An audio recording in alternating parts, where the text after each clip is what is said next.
There were supposed to be 3 Sin City movies, but we only got 2. And then the third one disappeared without a trace. So let's discuss the original plans for Sin City 3. Now, Sin City 3 was supposed to be based on a story called Hell and Back, and it's about this ex-Navy SEAL turned artist named Wallace, who basically hallucinates his way through Sin City while trying to save a girl that he just met. It was going to be full of hallucinations, crazy fights, helicopters, dinosaurs, all put together in that classic black and white style. Additionally, Robert Rodriguez was eyeing a very big name actor to play Wallace, Johnny Depp. And can you imagine Johnny Depp in Sin City?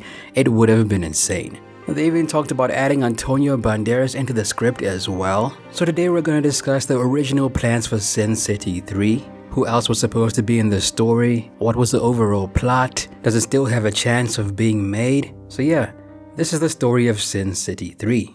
Now, if you're not familiar, Hell and Back is Frank Miller's 7th and final Sin City graphic novel, and it focuses on the story of a hallucinating artist named Wallace. So who is Wallace?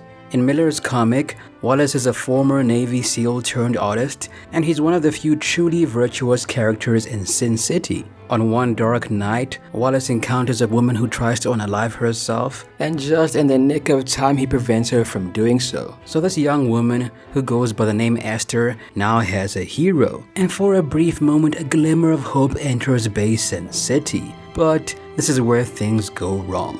After Wallace and Esther get to know each other and spend a romantic night together, Esther is then kidnapped by a shadow conspiracy. Wallace is then drugged, beaten, and left for dead. And what follows in the graphic novel is that now Wallace has to find a way to get Esther back, and this involves corrupt officials, psychedelic hallucinations, brutal fights, and this all takes place in the dark pits of Sin City's underworld. Now, while Wallace is trying to find Esther, he uncovers a horrific slave trafficking and organ harvesting ring. But because Esther could potentially be the love of his life, he storms the villain's fortress in a one-man rampage, rescuing Esther from a farm in a bloody showdown, one that involves an attack helicopter and an RPG. And then he rides off into the sunset with Esther, leaving Sin City behind. Sin City 3 was supposed to be action-packed from beginning to end, with our hero Wallace diving into a hellish underworld and literally going to hell and back for the woman he loves.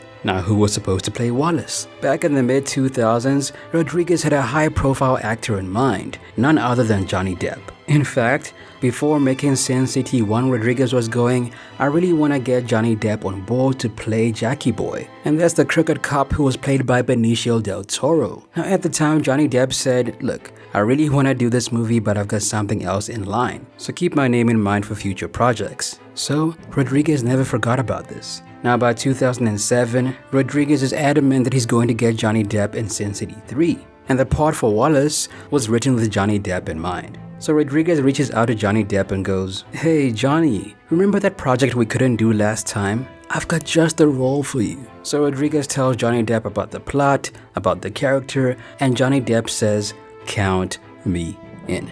Now, Johnny Depp wasn't the only star he had in mind. Rodriguez also wanted to work with his longtime friend, Antonio Banderas. And if you've seen Once Upon a Time in Mexico and Desperado, you'd know that Antonio and Rodriguez have a great working relationship. Now, before we get too far into the Sin City 3 dream, we have to address the elephant in the room. Or rather, the gap in the timeline. Right, the first Sin City movie came out in 2005, and the second one dropped in August 2014, a full 9 years after the original. By the time 2011 rolls around, the fans are going, I don't think Sin City 2 is going to come out. It's been way too long. But every so often Miller or Rodriguez would pop up and say, look, the movie is coming, we're working on it. And during that year, they even brought in the Oscar-winning writer, William Monahan, the screenwriter behind The Departed, to polish the script. Because since A Dame to Kill was conceived as part prequel and part sequel, juggling old and new characters, there were issues tying in multiple storylines.